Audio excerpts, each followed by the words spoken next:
Bonjour et bienvenue dans Si on sortait, notre nouvelle émission sur Télé 78. Aujourd'hui, nous sommes au musée d'archéologie nationale à Saint-Germain-en-Laye et on reçoit Corinne Jouisse, conservatrice au patrimoine ici. Oui. Bonjour. Bonjour. Alors, qu'est-ce qu'on trouve dans cette exposition? Une exposition, en effet, sur les fouilles menées à la demande de Napoléon III, à la fois sur le territoire national pour retrouver les traces de la guerre des Gaules et à la fois sur le Palatin, au Jardin Farnèse, pour retrouver la trace des palais des Césars. Napoléon III s'identifiant à Jules César et voulant s'inscrire dans la lignée auguste des empereurs romains.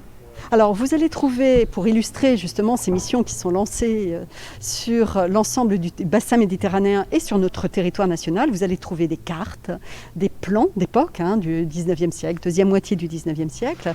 Vous allez trouver également des sculptures prêtées par le musée du Louvre, des moulages et surtout vous allez trouver des photographies qui illustrent vraiment la naissance de la photographie au service de l'archéologie.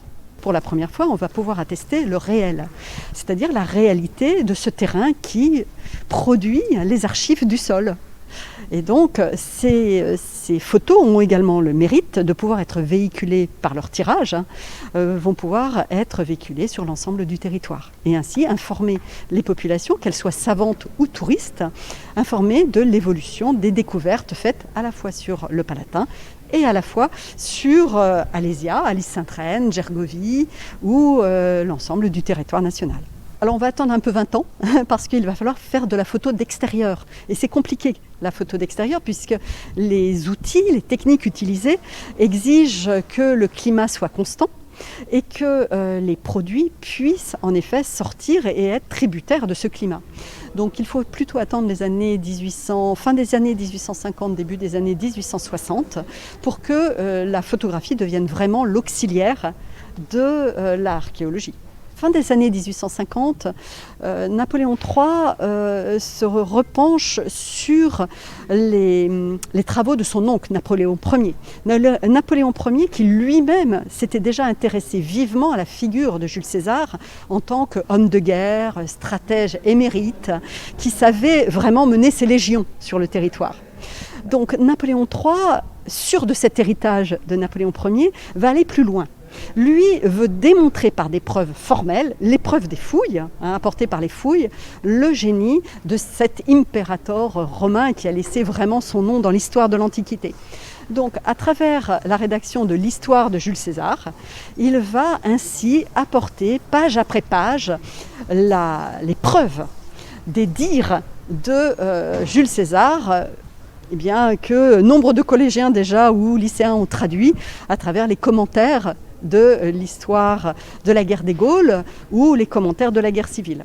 Napoléon III, au musée d'archéologie nationale, souhaite vraiment créer un musée à la gloire de Jules César, ce qu'il ne sera jamais, puisque entre-temps interviendra la chute de l'Empire.